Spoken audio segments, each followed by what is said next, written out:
Bonjour et bienvenue sur la chaîne Sage Paradoxae, et aujourd'hui on est avec Decalius pour parler un peu de validisme. Et de validisme qui concerne particulièrement les personnes autistes, et donc c'est pour ça qu'on est tous les deux en tant que deux personnes autistes. Si vous êtes sur Twitter, vous avez sûrement constaté que ça a un petit peu explosé les hashtags autistiques ces derniers jours, parce qu'en fait il s'est passé deux choses en même temps dans la sphère twitto-autistique. Alors la première chose, c'est dans la sphère anglophone, le hashtag Take Off the Mask, qui est donc sur plusieurs semaines pour parler de la question du masking chez les personnes autistiques, mais c'est pas ça dont on va parler parce que du coup on va parler de ce qui se passe dans la sphère francophone, mais on vous met des liens dans la description pour vous informer si ça vous intéresse. Et du coup ce dont on va parler, c'est le hashtag boycott les petites victoires. Donc en gros les petites victoires, c'est une BD dont tu vas nous parler très bientôt parce que tu l'as lu, qui va bientôt être adaptée au cinéma, et comme il y a plein de problèmes dans cette BD qui parle de l'autisme, on n'est pas hyper joisse. La BD s'appelle Les Petites Victoires, elle a été publiée l'année dernière par Yvon Roy, qui est donc le père d'un enfant autiste. Donc le livre commence avec la conception et l'annonce du diagnostic, et à l'annonce du diagnostic, en fait,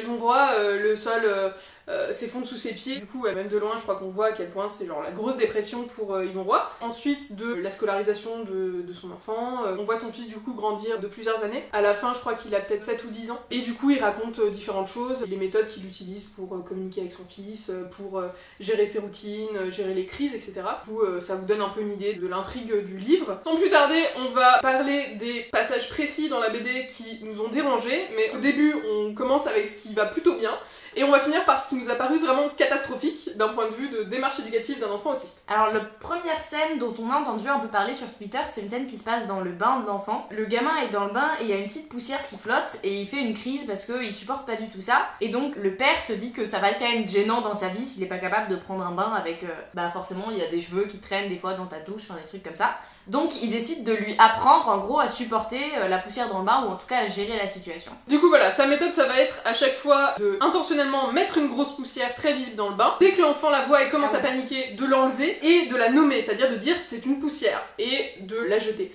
Donc petit à petit, au bout de plusieurs mois, l'enfant s'habitue et finalement il finit par lui-même prendre la poussière et la nommer. Donc c'est plutôt réussi. Et en l'occurrence, effectivement, être capable de prendre sa douche en autonomie, c'est un truc qui va être utile au gamin plus tard. Donc on part sur une démarche de apprendre quelque chose d'utile de manière pas trop violente. Donc ça, c'est plutôt une bonne chose finalement. Le deuxième passage où c'était un peu mi-figue mi-raisin, il y a une démarche de la part de Yvon Roy de vraiment apprendre à son fils à regarder dans les yeux. Il est très insistant avec ça. Ça m'a un petit peu blasé la manière dont il présente sa démarche avec ça, c'est-à-dire c'est primordial de regarder dans les yeux, tout passe par là. C'est un peu ignorer la culture autiste en fait là-dessus, c'est-à-dire que c'est tout à fait possible de communiquer efficacement et respectueusement sans se fixer. Mais Yvon Roy semble l'ignorer. Donc voilà, il entraîne son fils à le regarder dans les yeux. Alors, il le fait pas de manière très violente, c'est-à-dire qu'il le fait sous forme de jeu. Ça a l'air de franchement amuser l'enfant en fait, de la manière dont il le raconte. J'ai pas l'impression que le fils d'Yvon Roy ressort traumatisé de l'expérience, mais après je me demande ce qu'il aura retenu en fait de en soi regarder dans les yeux. Les expériences que j'ai souvent entendues de la part d'autres personnes autistes par rapport à ça, c'est que finalement on sait que regarder dans les yeux c'est le truc à faire, du coup on se concentre à fond quand on parle avec quelqu'un pour regarder dans les yeux, et on finit par être déconcentré et pas capter ce que la personne dit. Ça ignore une bonne partie des personnes autistes qui ont de la prosopagnosie, c'est-à-dire la difficulté à reconnaître le visage d'autrui. Et je me dis du coup que finalement, demander à certaines personnes de regarder dans les yeux systématiquement, alors que bah, ça leur parle pas du tout, que ça les aide absolument pas. Enfin moi j'essaie d'imaginer une analogie où on met sous le nez des équations de maths ultra compliquées que je comprends absolument pas, et on me demande de les fixer et de les lire alors qu'on me parle d'un truc complètement autre en même temps. Enfin il suffit d'accepter que c'est pas la base du respect et de la communication, forcément quoi. C'est une norme qui est assez validiste en soi. Moi je sais que je reconnais très mal les gens, et les yeux ça fait vraiment partie des trucs que je reconnais pas du tout, et quand j'arrive à reconnaître des gens ou à me dire ah ces deux personnes se ressemblent, c'est souvent leur manière de sourire, l'implantation de leurs cheveux, des choses comme ça. Et si en fait on m'interdit de regarder ces choses-là quand une personne me parle, je la reconnaîtrai jamais dans ma vie. Au final, on peut se demander à quel point ce serait pas utile de, en marge d'apprendre à l'enfant à faire un truc qui socialement est très important, voire indispensable, de aussi remettre en question la convention sociale et lui ménager un espace où en fait il peut communiquer de la manière qui lui est la plus spontanée, et que ce soit pas présenté comme une tare en fait. Le troisième truc, c'est la scène des meubles. Donc en gros, pour entraîner entre guillemets son enfant à s'habituer à être perturbé dans son environnement, à être perturbé dans ses routines, pendant que le gamin dort, il déplace des meubles de la maison intentionnellement pour que quand il se réveille, son fils soit un peu perdu en fait, voire complètement perdu. Ça pose plusieurs problèmes. Déjà, il lui explique à aucun moment par exemple qu'il a bougé les meubles, donc concrètement le gamin doit penser que les meubles bougent tout seuls et que c'est quelque chose d'avéré. C'est plus du tout la même démarche que les deux d'avant en fait, où en gros il lui dit voilà ce qui te dérange, voilà ce que tu peux faire contre, alors que là il ne nomme pas ni le problème ni la solution qu'il essaye de mettre en place, juste il provoque les sensibilités de son gamin pour le mettre mal à l'aise, pour le désensibiliser entre guillemets. Sauf que du coup, d'une part, c'est hyper violent, et d'autre part, en fait, ce qu'il est en train d'apprendre à son enfant, c'est que dans la vie, il y a des gens qui vont pouvoir toucher à ses repères, et que lui n'aura rien à dire en fait. Et là déjà on touche à l'autonomie de la personne et à sa sécurité, parce que ça veut dire qu'il va laisser faire plein de choses intrusives parce que son père lui aura appris toute sa vie que c'est normal d'avoir à subir ça en fait. Ça met un précédent qui est dangereux pour l'enfant.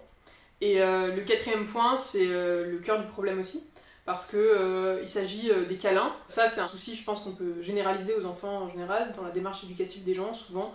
On force les gens à faire la bise, on force surtout les enfants à la faire, à faire des bisous, etc. Et du coup, les câlins pour le fils de Yvon Roy, c'est comme une brûlure, selon les mots de l'auteur, donc vraiment pas agréable. Mais le père trouve ça inconcevable que son enfant lui fasse pas de câlin. Et il y a un moment de la BD où en fait son fils fait un meltdown, donc il est vraiment en détresse. Et le père le prend dans ses bras et en fait l'enfant cède en quelque sorte, quoi. Enfin il se débat pas, il finit par se laisser aller. Et le père décrit qu'il est tellement joyeux qu'il pourrait pleurer. Alors qu'en fait on n'a aucune indication de si le fils a fait un câlin parce qu'à ce moment-là ça le rassurait, ou si juste il était trop épuisé pour se débattre. Et or, en l'occurrence, vu que ça fait 10 ans qu'il supporte pas ça, on peut estimer que c'est plutôt la deuxième option quand même. Pour le coup, ouais, en plus, c'est même pas comme si le gosse d'un coup était enthousiaste et se jetait dans ses bras, pas du tout, c'est qu'il est totalement épuisé et en crise et qu'il laisse faire son père, quoi. Et c'est quand même très problématique parce que ça enseigne que c'est ok de faire quelque chose en termes de signe d'affection physique si ça fait plaisir à quelqu'un, même si nous, ça nous plaît pas du tout. En plus, c'est les gens que j'aime et qui sont censés me protéger. Et en fait, à partir de là, si tu apprends à ton enfant que quand tu aimes quelqu'un et que cette personne s'occupe de toi, elle a le droit de te demander des faveurs physiques, c'est vraiment hyper dangereux pour la suite de sa vie en couple et en relation en général, en fait. Du coup, voilà, ces 4 choses, on voit qu'il y a un écart entre l'exemple du bain où on peut voir que l'auteur il cherche à favoriser l'autonomie de son fils et son sentiment de bien-être dans son environnement, sa connaissance de son environnement, et les derniers exemples des meubles et des câlins où clairement il y a le confort des personnalistes, du père en particulier, qui est favorisé au détriment du bien-être du fils. Et c'est d'ailleurs exactement ce qu'il dit dans le livre en fait. Moi, en tant que père, j'ai besoin que mon enfant me fasse des câlins. En fait, dans les 2 premières choses, il s'agit de dire ces outils-là, si mon enfant ne les a pas, ça va être gênant pour lui dans la vie. Et comme malheureusement je peux pas avoir un environnement 100% adapté pour lui, je vais les lui donner. Et de l'autre côté, il y a moi ça m'emmerde en fait si mon gamin sait pas faire ça, même si lui ça le gêne pas. Et du coup je vais le forcer à lui apprendre pour mon propre confort. Et là ça devient vraiment gênant en fait. Tout à fait. Pour conclure, il s'agit pas d'une attaque personnelle sur l'auteur, ce boycott. En soi, on voit qu'il a de très bonnes intentions et il y a certaines choses dans le livre qui sont pas à jeter et qu'on a trouvé correctes. C'est vraiment pas la question. Il y a des problèmes majeurs au niveau du consentement dans ce livre. Il y a une rhétorique très validiste tout au fil du bouquin, des perspectives du père.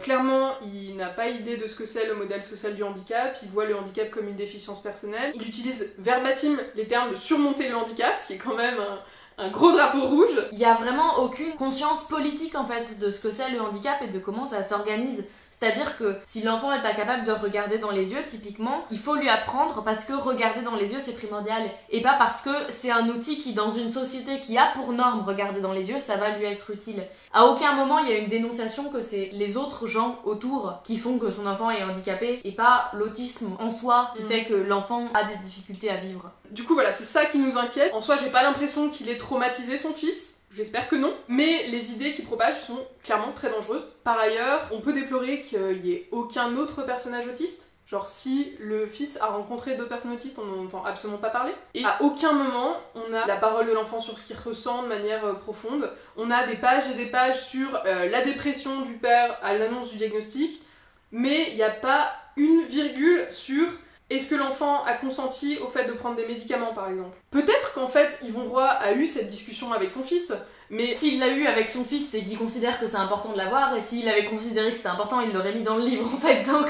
c'est ça. Un truc qui saute aux yeux par rapport à ce livre aussi, enfin en tout cas qui me saute aux yeux en tant que personne autiste, c'est qu'à aucun moment il parle du fait qu'il écrit tout un livre sur l'enfance de son fils et sur l'autisme de son fils et qu'il lui demande pas son avis en fait. C'est vraiment dommage là aussi qu'il n'y ait pas quoi que ce soit sur qu'est-ce que l'enfant il en pense, qu'on raconte sa vie, est-ce qu'il trouve ça chouette, est-ce que ça le dérange, est-ce que... On sait même pas s'il en a discuté avec lui, s'il l'a mis devant le fait accompli. Surtout dans le contexte actuel où on a déjà beaucoup de récits par des parents alistes d'enfants autistes qui font complètement fi du consentement de leurs enfants, qui ont parfois un discours eugéniste assez horrible. Il y a eu un autre appel au boycott pour un livre qui s'appelle To Serial with Love, qui est écrit par une mère qui parle de stériliser son enfant parce qu'elle a peur qu'il puisse pas assumer la parentalité, et c'était un discours d'une violence extrême, et ce truc a été publié, a été relayé, a été traduit. Voilà, a été traduit en français, donc c'est assez scandaleux, et dans ce contexte-là, je me dis que...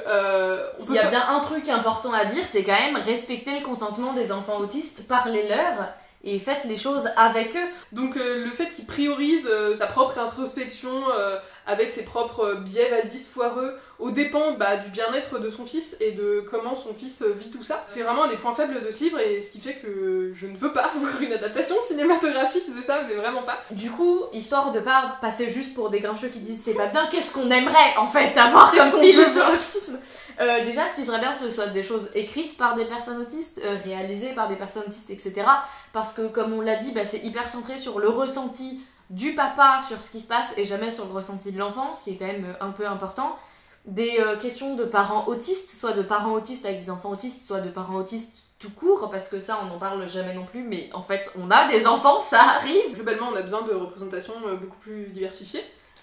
Des films avec plusieurs personnages autistes qui parlent entre eux, qui sont différents, parce que il y a toujours genre un seul personnage autiste, donc c'est l'autisme, c'est ça. Et du coup évidemment quand il y a des films avec des parents alistes d'enfants autistes, ce qui est intéressant aussi, parce que je comprends tout à fait que quand on est aliste et qu'on nous annonce que notre enfant est autiste, ça fasse peur parce qu'on n'a aucune info là-dessus, qu'on prépare jamais les parents à l'idée que ça peut arriver, parce qu'en fait des gens handicapés il y en a plein. Parler de respecter le consentement de l'enfant, toujours. Parler de lui donner des outils qui vont vraiment le mettre en sécurité et pas lui apprendre à accepter d'être violenté en fait. D'une manière générale, toutes les critiques qu'on a pu faire sur ce livre, qui mettent vraiment en danger pas l'enfant forcément dans l'immédiat, c'est-à-dire que l'enfant, comme on l'a dit, a pas l'air traumatisé à la fin du livre, mais qui par contre lui apprennent des choses qui vont le mettre en danger dans sa vie future et qui en plus du coup portent atteinte à l'idée d'autonomie que le père essaye d'instaurer depuis le début, ce qui est assez contradictoire finalement. Un reproche qui a été fait à l'auteur et aux autres parents d'enfants autistes qui font ce genre de récit, c'est en fait de rentabiliser le truc, quoi, enfin de faire de l'argent sur le dos de leurs enfants autistes, et je veux dire que c'est une critique qui... je sais pas du tout si c'est le cas, en cas précis, mais je trouve que c'est quand même un truc, faut y réfléchir quoi, à un moment, qu'est-ce que l'enfant il en retire en fait, pourquoi on fait ça, quel message on fait passer, qui on fait ça. J'ai l'impression que cette BD est pas du tout destinée aux autistes. C'est vraiment pour donner une histoire émouvante, touchante, inspirante. Et en fait, moi, j'en ai marre des histoires émouvantes, touchantes, inspirantes de personnes qui surmontent leur handicap. Moi, j'aimerais voir des personnes handicapées qui sont vénères parce que le monde est validiste, en fait. Et qui peut-être ont une histoire touchante et inspirante parce qu'ils se laissent pas faire, parce qu'ils militent pour une société plus accessible, plus inclusive. Ils revendiquent leur handicap et qu'ils le surmontent pas, et que c'est justement ça qui est intéressant en fait. C'est ça. J'aimerais beaucoup voir ça, mais malheureusement ça ne se finance pas. Alors je pense que c'est aussi le devoir des parents d'enfants autistes de se poser la question, tiens, pourquoi en fait moi on m'écoute et on me visibilise, et pourquoi les personnes autistes on ne donne pas la parole à ces gens-là en fait. Pour le coup, on n'a jamais l'exemple contraire d'adultes qui racontent leur enfance en disant voilà tout ce qu'on m'a appris et voilà pourquoi ça a été dangereux. On est plein à le dire sur internet et jamais on voit ça en BD, en film, en livre, parce qu'en fait tout le monde s'en fout. Ce qui intéresse c'est de savoir comment les alistes vont gérer notre existence et pas juste comment on va faire pour nous exister en étant heureux en fait. Alors du coup, vous pouvez continuer à explorer le hashtag boycott les petites victoires sur Twitter. On parle de pourquoi c'est problématique, de ce qu'on voudrait. Il y a aussi plein de gens qui témoignent d'avoir vécu des choses similaires et dans quoi ça les a aidés ou pas, en quoi c'est difficile ou pas, etc. Il y a plein de hashtags que vous pouvez suivre sur Twitter si vous voulez entendre les paroles de personnes autistes. Alors il y a le hashtag Radio Autiste qui est pour en gros toutes les paroles de personnes autistes qui parlent d'autisme en français. L'autre hashtag anglophone, francophone dont on a parlé au début, Je vous mets plein de ressources dans la description. Sur ce, on va vous dire au revoir. Si cette vidéo vous a plu, je vous propose de la partager sur les réseaux sociaux pour aider à porter la voix des personnes autistes. Si vous avez des témoignages parce que vous êtes autiste ou parents de personnes autistes qui avaient des choses intelligentes à dire, on sait pas, vous pouvez les mettre dans les commentaires. Ou également si vous avez des questions, etc. Enfin, moi je sais que je serais ravie d'y répondre, peut-être toi aussi, tu fais ce que tu veux. Très bien. Voilà. Au revoir. Au revoir, à bientôt.